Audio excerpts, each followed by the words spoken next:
Hey everybody, and welcome back to the channel. Just a quick latest pickups haul video, doing real quick, and I think this is the most natural lighting my set has been in a while. I did put the console light on, but no background LEDs, no case LEDs on right now. Just a kind of quick little video for some recent N64 pickups to, get closer to our completion over there.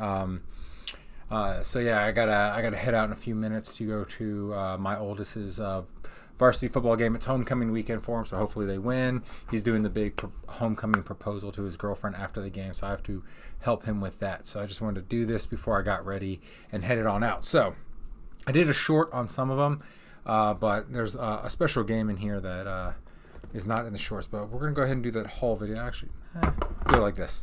So first up, not a special game, but a game that comes out on every system, every generation, and that is Monopoly. It just always cracks me up that, like, since the Nintendo days, and probably even on the Atari, I don't know, or ColecoVision, we've had a Monopoly game. I know we've had one on every system since Nintendo.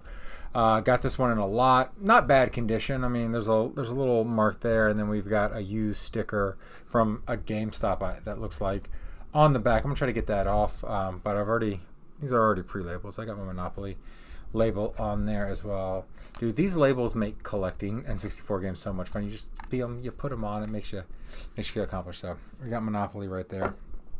Next up, this one, Micro Machines 64. Is it 64 Turbo? 64 Turbo.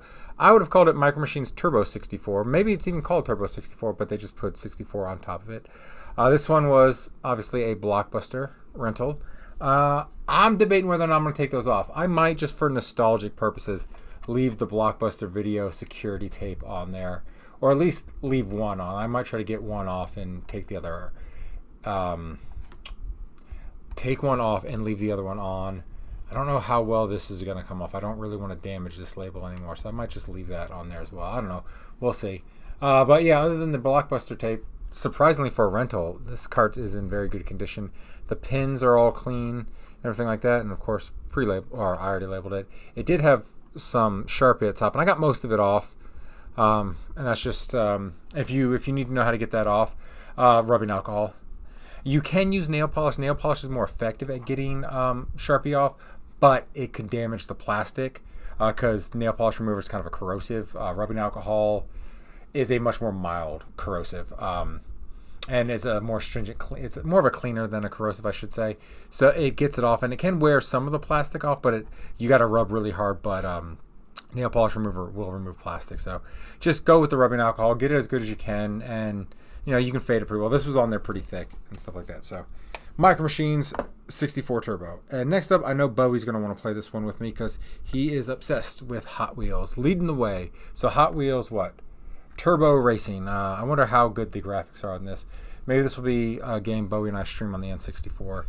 But yeah, just rounding out the collection with those three games. They were all inexpensive.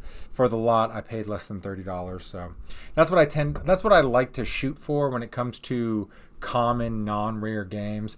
I try to shoot for $10 a cart.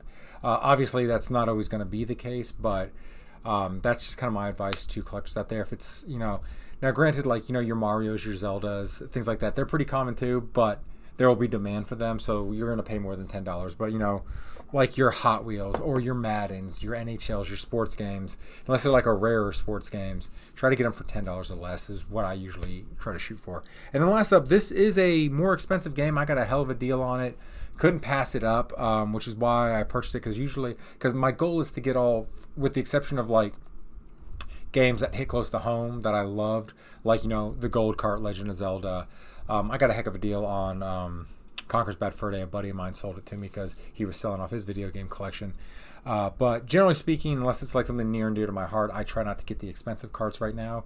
I stick to the cheaper ones to fill up the collection. And then, once those are all bought, I'm going to get the more expensive ones. But this one was more than 50% off the list price, so I had to get it because probably wouldn't find it for that good of a price again, or at least nowhere in the near future. I'd probably have to get lucky at a garage sale or something like that. But it is Rocket Robot on Wheels by Ubisoft. I have no idea about this game. In fact, I don't even think I've heard of this game before I started collecting N64 games. But yeah, this one tends to go between $90 and $100 online. I paid half that, so that's why I couldn't resist, picking this bad boy up.